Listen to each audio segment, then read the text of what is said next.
নমস্কার, সিএনএন 24 সংবাদে আমি সারথী আপনাদের স্বাগত জানাচ্ছি। প্রথমে সংবাদ শিরোনাম।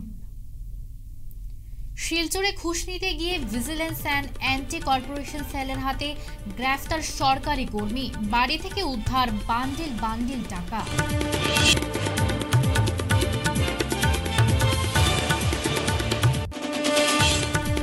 এক বছরে 718 কোটি ড্রাগস উদ্ধার অসমে, গ্রেফতার 4700 জন।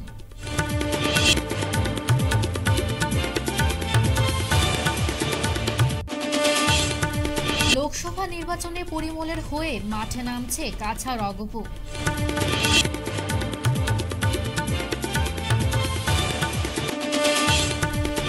সুদ না পাওয়ায় ভাগা বাজারে এক ব্যক্তিকে মারধর সহ প্রাণনাশের হুমকি অবৈধ সুদ ব্যবসায়ী আব্দুল্লাহ মিয়া।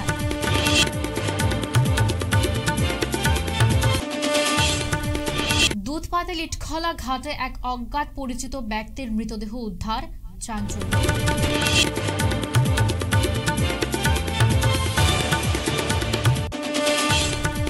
এবারে সংবাদ বিস্তারিত।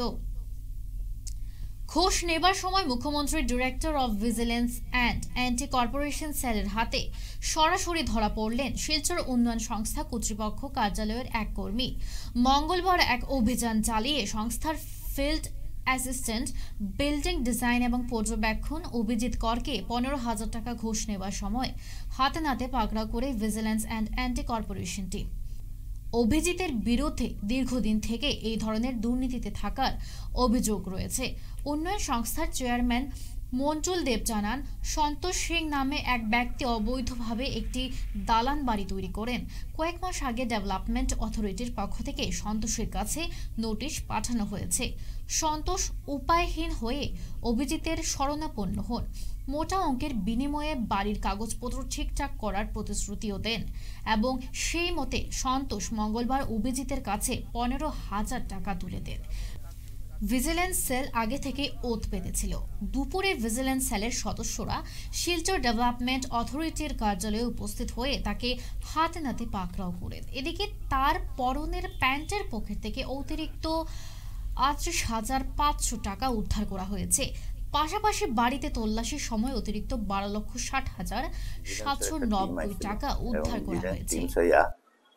ফিল্ড অ্যাসিস্ট্যান্ট অভিজিৎ কর তারে হাতে নাতে ব্রাইব নিতে তারা ধরছেন। আমি আসলাম না অফিসও, আমার কাছে খবর গেছে। আমি কিছুক্ষণ আগে আইসি ডিএসপি সাহেবের লগে আমার কথাবার্তা হয়েছে ফোনে। বলছে আপনারা অ্যাক্টিভিটিস করুন, আমার আইতে একটু দেরি কিন্তু আমি আইম যথারীতি আমি আইয়া এখন পুচ্ছি। আপনারাও আমার জিগাইলা যতটুক আপনার সামনে আমি ডাকি এখন জিগাইলাম তারা কি হয়েছিল। মিস্টার সিং কি সিং শ্লোক বলে একজন ভদ্রলোক, মানে একটা আনঅথরাইজ কনস্ট্রাকশন আছে, পারমিশন ছাড়া একটা অফিস থেকে নোটিশ দেওয়া হয়েছে যে তার ডকুমেন্ট নিয়ে আইয়া অফিসেও জমা দিতা এবং এটা আমরা হয়েছে তার লাগে তাই আনঅথরাইজ কনস্ট্রাকশন করছেন, এটা আমরা জানতে চাইছিলাম। যাই হোক, এটার ব্যাপারে এই বোধহয় অভিজিৎ কর ওনার সাথে ফাইলটা আজকে 4-5 মাস আগেই নোটিশ হয়েছিল, কিন্তু আমার কাছে এখনো আইসে না। শুনছি যে তাইন কইছেন যে ঠিক আছে এটা আমি করে দিব, করে দিব। এই ব্যাপারেই বোধহয় কোনো একটা সমঝোতা করতে গেছিলা এবং এটারই টাকা পয়সা লেনদেনের সময় ভিজিলেন্স টিম ওনারে ধরছে। এখন এটা সরকারি ব্যাপার, এইরকমভাবে আনঅথরাইজ কনস্ট্রাকশনের সরকারি সিস্টেমে যে কাজ হওয়া দরকার সেইভাবে কাজ হইব। আর উনিও যে কাজটা করছেন সেটা খুব বাজে কাজ এবং আজকে ভিজিলেন্সের হাতে ধরা পড়ছেন। আশা করি এটা সুবিচার হইব এবং ওনার সেই কাজের যে কাজ উনি করছেন সেটা যদি সঠিক সত্য প্রমাণিত হয় তাহলে সরকারিভাবে যা বিচার হইবার সেই বিচার না করি। কত টাকা নিয়েছিলেন? এটা আমি এখনো কইতে পারতাম না। সন্তোষ সিং না, সন্তোষ সিং এর যে ইলিগাল কাজ যেটা হয়েছে, সন্তোষ সিং না, এটা তো এখন সন্তোষ সিং রে তো আমরা নোটিশ দিছিলাম। তারপরে সন্তোষ সিং এর লগে কি হয়েছে, কিভাবে কিতা হয়েছে, এটা এখন আমরা ফাইলটারে আমরা পুনরায় করবো। বিচার করে দেখমু কিতা ব্যাপার আছে। সন্তোষ সিংরে একটা নোটিশ দেওয়া হয়েছিল যে আপনি ইলিগেল কনস্ট্রাকশন করছেন, আপনি আপনার ডকুমেন্ট প্রডিউস করেন, অতটুকু আমার কাছে ইনফরমেশন। 2021 সালের মুখ্যমন্ত্রী হওয়ার পর ড্রাগস পাচারের বিরুদ্ধে যুদ্ধ ঘোষণা করেছিলেন হিমন্ত। রবিবার তিনি জানিয়েছেন 2023 সালে রাজ্যের বিভিন্ন এলাকায় 4700 জন পাচারকারীকে গ্রেফতার করেছে পুলিশ এবং উদ্ধার হয়েছে 718 কোটি টাকার ড্রাগসের বিরুদ্ধে অভিযানে অসম পুলিশের কাছে সব থেকে সফল বছর হচ্ছে 2023 সাল। মুখ্যমন্ত্রী এ ব্যাপারে সামাজিক মাধ্যমে লেখেন, প্রধানমন্ত্রী নরেন্দ্র মোদীর নেতৃত্বে কেন্দ্র সরকার সারা দেশে ড্রাগসের বিরুদ্ধে অভিযান চালাচ্ছে এবং এর স্লোগান হচ্ছে ড্রাগস মুক্ত ভারত। আমরাও এই ধারায় অংশ নিয়েছি এবং রাজ্যের পুলিশ ও অন্যান্য সুরক্ষা বাহিনী 24 ঘন্টা নজরদারিতে রাখছে। আমরা শুধুমাত্র 2023 সালে 718 কোটি টাকা ড্রাগস পাচার হওয়ার আগে উদ্ধার করেছি। এসব অভিযানে 4700 জন পাচারকারী গ্রেফতার হয়েছে। লোকসভা নির্বাচনে মিত্রজোটের প্রার্থী পরিমল শুক্লবৈদ্যের জয়ের জন্য সংকল্পবদ্ধ অগপদলের কাছাড় জেলা কমিটি। সোমবার শিলচর ট্রাঙ্ক রোডে থাকা অসম গণ পরিষদের কাছাড় জেলা কার্যালয়ে আগামী লোকসভা নির্বাচনকে সামনে রেখে কাছাড় জেলার নবগঠিত 7টি বিধানসভা সমিতির পদাধিকারী সদস্য ও কেন্দ্রীয় কার্যনির্বাহী সদস্যের মধ্যে পরিচিত এবং সংবর্ধনা সভার আয়োজন করা হয়েছে। সভায় কেন্দ্রীয় কমিটির সাধারণ সম্পাদক তথা বরাক উপত্যকার সাংগঠনিক ইনচার্জ বিমলেন্দু সিংহ বলেন, এবারের লোকসভা নির্বাচনে বিজেপি ও অগপদলের মিত্রজোটের প্রার্থী পরিমল শুক্লবৈদ্যের জয় নিশ্চিত করতে অগপদলের সর্বস্তরের কর্মীরা কাজ করে যাচ্ছেন। এই মিত্রজোটের চেষ্টাই কাছাড়ে লোকসভার প্রার্থী পরিমল শুক্লবৈদ্যকে বিপুল জয়যুক্ত করে কেন্দ্রে মোদী সরকার গঠনে উপহার দিবে। মুখ্যমন্ত্রী ডক্টর হিমন্ত বিশ্ব শর্মার নির্দেশে অবৈধ সুদ ব্যবসা বন্ধের জন্য ব্রহ্মপুত্র ও বরাক উপত্যকায় সুদখোরদের বিরুদ্ধে পুলিশি অভিযান চলছে এবং সুদখোরদের ধরপাকড়াও চলছে। মঙ্গলবার ধলাই থানার অন্তর্গত রাজঘাট দ্বিতীয় খণ্ডের বাসিন্দা নাজির হোসেন লস্কর নামের পেশায় একজন গ্রিলের মেকানিক্স আর্থিক সংকটের কারণে ওই অঞ্চলের আব্দুল্লাহ মিয়ার কাছ থেকে 1 বছর পূর্বে 1 লক্ষ নগদ টাকা সুদে নিয়েছিলেন। সেই 1 লক্ষ টাকার বিনিময়ে 7 মাসে 70,000 টাকা সুদ দিয়েছেন নাজির হোসেন লস্কর। কিন্তু মঙ্গলবার অবৈধ সুদখোর আব্দুল্লাহ মিয়া নাজির হোসেন লস্করের নিজ ঘর থেকে ডেকে এনে প্রথমে গালিগালাজ ও পরে বেধড়কভাবে মারধর শুরু করে। নাজিরের হাল্লা চিৎকার শব্দ পেয়ে স্ত্রী ফারিদা বেগম লস্কর ঘটনাস্থলে ছুটে এসে স্বামী নাজিরকে আব্দুল্লাহর মার থেকে বাঁচানোর চেষ্টা করলে তাকেও মারধর করেন আব্দুল্লাহ। পরবর্তী সময়ে আহত নাজির ও তার স্ত্রী ফরিদা বেগম লস্কর নিকটবর্তী ধলাই থানায় সুদখোর আব্দুল্লাহ মিয়ার টাকার সুদ না পাওয়ার কারণে অমানবিক অত্যাচারের বিরুদ্ধে তুলে ধরে একটি অভিযান নামা দখল করেছে। বাড়ি হইল বাগাবাজার রাজঘাট পার্ট 2। আমি একজনের কাছে তোরা অসুবিধার কারণে গিয়ে ব্যবসায়ী বাহিনীর কারণে গিয়া আমি একটু টাকা 1 লাখ ধার লইছিলাম। লোয়ার পরে তার লগে আমার আগের সম্পর্কেও আছে।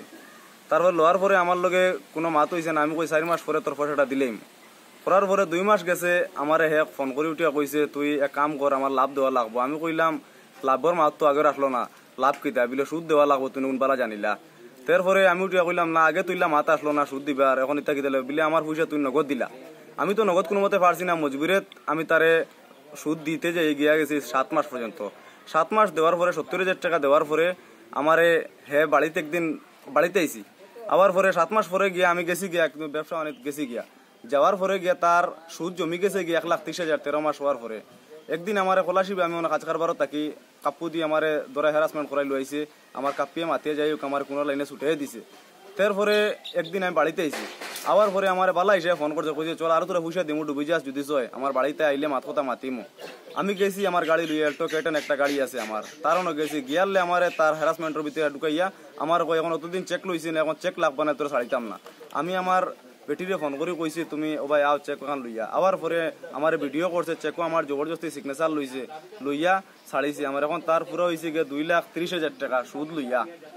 আজকে আমি তার ফোনের মাঝে বহুত হুমকি দেয়, আমার মার তো ধরতো বেজান হয়, আমার বেটিরও তো ফোন করে, আমারও ফোন করে, আমার বড় ভাইয়ের কাছে ফোন করে, আমার বাড়ির যায় অপমান করে, আমার বাবা বড় ভাই সবার কাছে মাতে। আজকে কিতা করছে, আমি তার বয়ে শ্বশুর বাড়িতে গিয়ে বাঁকা কদিন থেকে রই।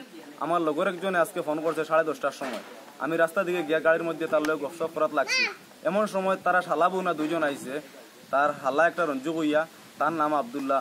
রঞ্জু লগিয়া আইলে হে অবশ্য কিছু করছে না, আগলা বান্ধা করছে, আর হে আমার গাড়ির মধ্যে অদূর মারদুর করছে, ওই দেখো এইখানে মারছে, এইখানে মারছে, আর আরো বেজান মাথা তো বসকিন মারছে। মারিয়া হে গেছে গিয়া মানুষ বাড়িতে বাড়িতে দৌড়িয়া বাড়ি হয়ে গেছে। আরো মানুষ আসুন, সাক্ষী লাগলে আপনি সাক্ষীও লইবা। আমি এখন দলাই পুলিশ প্রশাসন কাছে জানাই, হিমন্ত বিশ্ব শর্মার কাছে জানাই, এটার আমি উপযুক্ত বিচার চাই। আমার ছেলে 3টে আছে, আমার কইছে তোরে আমি যে কোনো অবস্থায় মারমু, এই করমু সেই করবো, যেন হুমকি দিয়েছে। আমার কোনো অসুবিধা হইলে আমার ছেলে মেয়ে বাচ্চারা কই যেতা, এটা লইয়া আপনারা এগু আমার জেলা সিদ্ধান্ত করিয়ে দিবা, আর তার আমি উপযুক্ত শাস্তি চাই। আব্দুল্লাহ আমার গুত ফোন করছে, প্রায় সময় ফোন করছে, ফোন করিয়া হয়েছে তো জামাইয়া আমার কাছ থেকে টেকা নিছে, টেকাই গুণ তোমরা দিতাই নি না দিতাই না। তো আমি এখন বেটি মানুষ কিতা করবো, আমি হয়েছি বাই টেকা লইছ দিবা, তোরা শান্ত, আমরা এখন ফারিয়া না তোমার টেকা দিমু, তার লগে ওরকম মাতিলাম। তো হে বেজান উচ্চ হচ্ছ ফোনক গালাগালি করে, মজবুরিত মাতি না আনা মাতিয়া থাকি। আজকেও তো একজনে ফোন করছেন, তান বার হয়েছেন, বার হইয়া মারা ধরা হয়েছে, ছোটো বাচ্চা গু আসলো, ইয়া দৌড়াইয়া ইয়া হয়েছে, ওলা ওলা বাইসাবরে মারদা। আমরা দৌড়াইয়া গেছি, যাওয়ার পরে মারা দেখি আমি সামনে হরছে হয়েছি, আমার জামাইরে খানে মারস, আমার গালত 2 তাবর দিছে, তাবর দিয়ে আমার ঠেলা মারি ফেলাইছে। আদলা লইসলো, আদলা দি মারতো, আমি ডরাইয়া আমি হরি গেছি, হই যদি বেতালে কিছু বা মারে, আমি যদি কিছু হয় আমি হরি গেছি। আমি আমার জামাইরে ধরা ঘন্টা হরছি না, তানোরা মারিয়া আর আমার ঠেলা মারি ফেলাইয়া তৈয়া গেছে। মঙ্গলবার দুপুর 3টা নাগাদ দুধপাতিল ইটখলা ঘাটে এক অজ্ঞাত পরিচিত ব্যক্তির মৃতদেহ উদ্ধার হয়েছে। জানা গেছে, ইটখলা ঘাটের বিপরীতে দুধপাতিল বরাক নদীতে স্থানীয়রা স্নান করতে এসে একটি জলে ডুবা অবস্থায় একটি মৃতদেহ দেখতে পান। সঙ্গে সঙ্গে স্থানীয়রা মালুগ্রাম থানায় খবর দেন। বেশ কিছুক্ষণ পর মালুগ্রাম পুলিশ ঘটনাস্থলে উপস্থিত হয়। তারপর মৃতদেহ উদ্ধার করে পুলিশ ময়না তদন্তের জন্য শিলচর মেডিকেল কলেজে পাঠিয়ে দেন। মৃত ব্যক্তির কোনো পরিচয় পাওয়া যায়নি।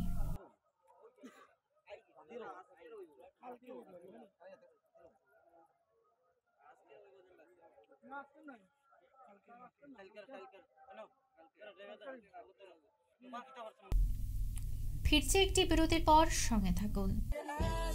100 প্লেসমেন্ট সহায়তা, শিল্প অভিজ্ঞতা এবং আরও অনেক কিছু পাওয়ার সুযোগ নিন।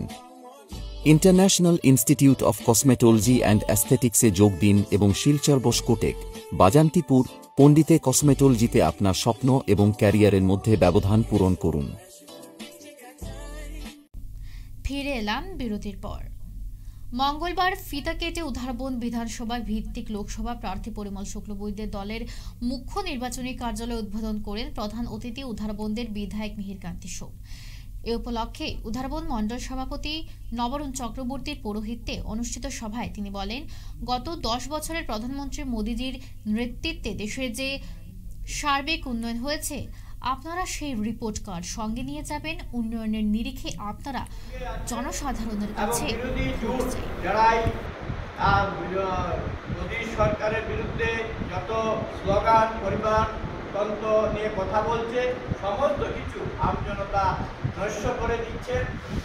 কারণ মানুষ দেখেছে যে ভারতবর্ষের বিগত কংগ্রেসের আমলে দেশের কি অবস্থা ছিল, জোট সরকারগুলো কিভাবে কাজ করেছে। আর আজকে দিনে 2014 দিল্লিতে মোদীজির নেতৃত্বে যেভাবে আমরা শপথ পাচ্ছি, যে পণ্ডিত দীনদয়াল উপাধ্যায়ের চিন্তাধারা, সেই গরিব দরিদ্র নারায়ণের যে সেবার মানসিকতা নেওয়া হয়েছে, আর সমস্ত কিছু যোজনা, বিশেষ করে গরিব মেহনতি মানুষ, তাদের কাছে এটা অনেক গুরুত্বপূর্ণ হয়ে দাঁড়িয়েছে আগামী নির্বাচন। আমি আশা রাখি সেই দল বিগত দিনের যে আমরা নির্বাচনে হয়েছিল, আমরা কংগ্রেস থেকে এখানে আমরা 17,000 অধিক ভোট পেয়ে আমরা জয়যুক্ত হয়েছি এবং আমরা ডক্টর রাজদীপ রায়ের মতো একজন দক্ষ আমরা প্রার্থীকে জয়ী করতে পেরেছি। এবারে খেলার খবর। আজ শিলচর SM দেব স্টেডিয়ামে রাজ্যের ক্রীড়া ইতিহাসে সবচেয়ে বড় টুর্নামেন্ট রাজ্যস্তরের 2 মার্চ থেকে আজ অবধি চলে আসা অনূর্ধ্ব 19 ছেলে ও মেয়েদের খো-খো খেলার ফাইনাল খেলা অনুষ্ঠিত হয়েছে। এই ফাইনাল খেলাতে মেয়েদের দল গৌহাটির মেট্রো দলকে হারিয়ে তামুলপুর মেয়েদের দল জয়ী হয়। আবার ছেলেদের দল তামুলপুর দলকে হারিয়ে ডিব্রুগড় ছেলেদের দল জয়ী হয়। এই খেলাতে সমস্ত অসম থেকে 32টি দল যোগদান করেছিল। এই অনুষ্ঠান উপলক্ষে মঞ্চে উপস্থিত ছিলেন উধারবন্দের বিধায়ক মিহিরকান্তি সোম, ডিএসএর সভাপতি শিবব্রত দত্ত, সচিব অতনু ভট্টাচার্য প্রমুখ।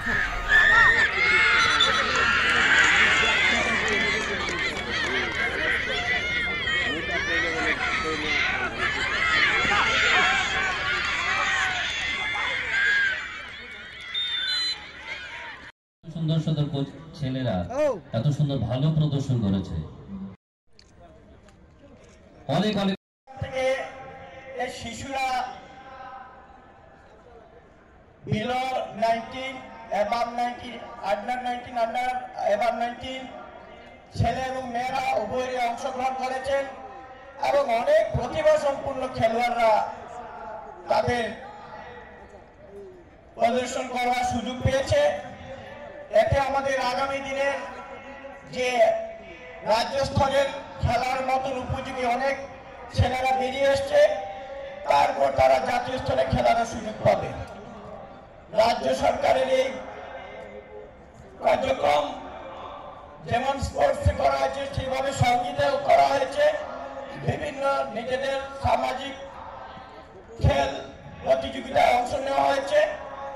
খো-খো খেলটা অতি প্রাচীন খেল, গ্রামীণ খেল, কিন্তু এতটা এলাকার মানুষ সুপরিচিত নয় এবং এই খেলাগুলোকে বাঁচিয়ে রাখার এই রাজ্য সরকারের প্রয়াস, মাননীয় মুখ্যমন্ত্রী এবং খেলমন্ত্রী ওনাদের এই প্রয়াসে এই সফল হচ্ছে। আগামী দিনে এই প্রতিভাদেরকে আমরা এগিয়ে নিয়ে যাব এবং রাজ্যের বিভিন্ন প্রতিভা সম্পন্ন খেলোয়াড়, গান বাজনাই হোক, খেলপ্রেমী হোক, তাদেরকে এগিয়ে মিডিয়া সুপারের night side season 6 tennis ball ক্রিকেটে champion Barak Tarang, runners Bartalipi. Media super Barak valley অ্যাসোসিয়েশনের season 6 night side tennis ball cricket টুর্নামেন্টে চ্যাম্পিয়ন হল digital news portal Barak Tarang. মঙ্গলবার ইটখলা অ্যাথলেটিক্স ক্লাবের মাঠে ফাইনাল ম্যাচ 18 রানে জয়ী বরাক তরঙ্গ। চ্যাম্পিয়ন দলকে নগদ 3000 টাকা সহ ট্রফি ও রানার্স দলকে 2000 টাকা সহ ট্রফি তুলে দেন অতিথিরা।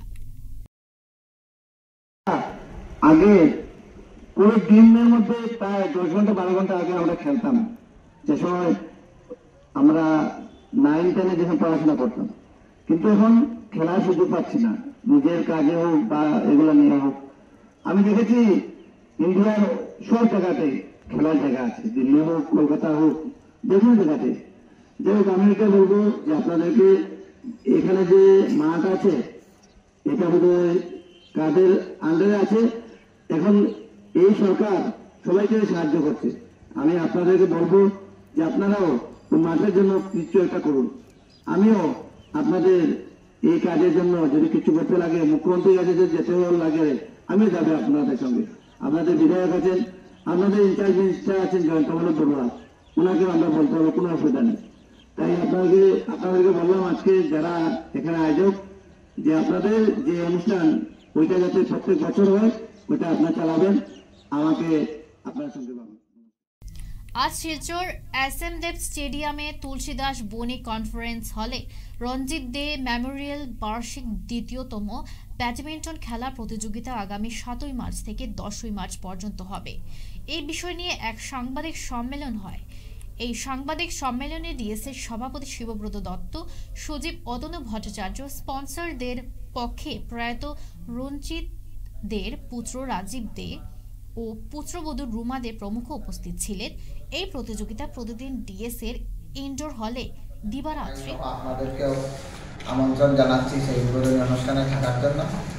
আগামী দিন 3 দিন খেলা কীভাবে সুষ্ঠুভাবে পরিচালনা হয় তার জন্য আমি গ্রাম সেক্রেটারি, রাজ্য প্রক্রিয়ার সদস্য সবাইকে অনুরোধ রাখলাম। আর বিস্তারিতভাবে কাগজে দিয়ে দেওয়াই হয়েছে, সিঙ্গলস ডাবলস চ্যাম্পিয়ন প্রাইজ মানিটা এখানে লেখা নাই, সভাপতি মহোদয় বলেছেন। আর একটা প্লেয়ার 2টা ইভেন্টসে পার্টিসিপেট করতে পারবে না, এইটা লিগে সমস্যা হয় অনেক সময়, কারণ বয়স থাকলে 3-4টা ইভেন্টে নাম দিলাইতে চায়, মানে একজন একটাতেই খেলবো, 2টা ইভেন্টে খেলতে পারবো। আর আজকের মতো CNN 24 সংবাদ পর্যন্তই। নমস্কার।